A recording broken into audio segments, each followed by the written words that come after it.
Hi, this is Rachel Goklowski from Cooking with Mrs. G. It's January in New England, and a lot of people want to know how to tap sugar maples to make their own maple syrup. Well, there's actually about 40 different species of maples here in New England, and only 2 of those 40 species will actually give you maple syrup if you tap them and evaporate the sap. So we need to know how to tell the difference between sugar maples and all the other types of maples out there. So at this time of year, you'll notice that there's no leaves on the trees, and leaves are usually the easiest way to identify a maple species.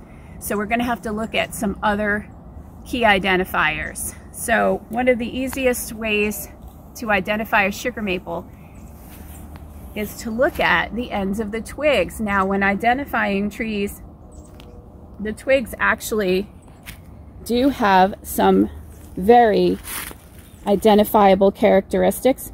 And on a sugar maple, you'll see that the ends of the twigs here tend to be a more reddish brown than the older part of the branch. And if you look very closely on the ends of the twigs, you'll see that there's little white dots, and these are called lenticels. That's another key identifier. And if you look at the buds, you'll see that there's this very pointy, scaly bud in the middle on the tips of all of these. And then there's some secondary pointy, scaly buds that might be harder to see, usually surrounding that central bud. And as you go down the twig, there'll also be secondary buds every so often down the twig. So this is how we identify by twig. Now you can also identify by bark, but that's a little bit more difficult. Here we have a very, very young sugar maple. This one here, and you can see that the bark is sort of a tan color and very, very smooth. There's not a lot of bumpiness going on the younger sugar maples, but this tree is too young to tap. We can't tap this tree. It would hurt the tree to tap it for maple syrup. So we actually need to go to an older tree, a bigger tree, and use that one for tapping. And you'll see how different the bark looks. So we're going to pause for a second. We're going to go to a bigger tree. So here we have a much older sugar maple, and if you look at the bark, you'll see that there's a lot of differences here. Zoom in. So one of the first things you're going to notice is that it's much darker in color. It's not really tan anymore. It's more of a gray. And as the sugar maples get older, they darken in color. And another huge difference here, you'll see how deeply furrowed and broken this bark is. And the bark will start peeling away from the side and the bottom. This is another key identifier for an older sugar maple. It actually takes hundreds of years for a maple to get this large. And this one is good for tapping. So I would only put maybe about 2 taps in this tree. I know some people will put more, but I don't like to sap the energy of the tree, so I'll only put like 1 or 2 taps in the tree. So how do you tap it? Well, one of the first things you want to do is get a compass or a compass app and find south. Another way you can find south is to look at where the sun sets. It sets, you know, rises in the east and sets in the west. So our sun sets right over that house. So I know that's the west, and I know that's the east. So then I know that this is north and that's south. Another thing you want to do is look for a large root or a large branch. And you'll see way up in this tree that actually the biggest branch is right above me. So that's really good luck. The biggest branch is facing south. So most of the sap is going to be flowing. Trying to get to that branch is going to be a big channel of sap trying to get to that branch, and also being on the south side of the tree, you're going to get sap flowing for the longest part of the day. So what do you tap with? There's numerous types of collection that you can use.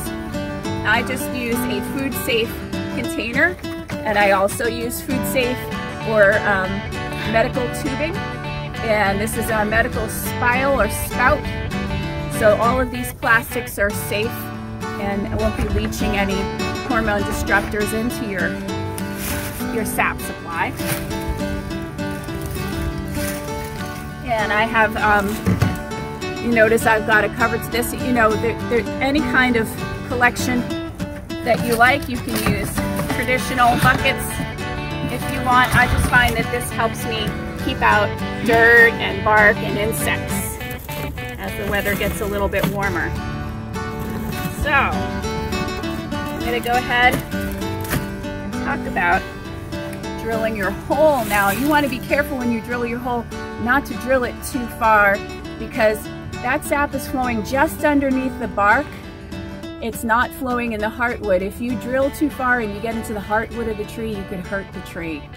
So we want to get into that sweet spot where the sap is flowing right underneath the bark and outside of the heartwood.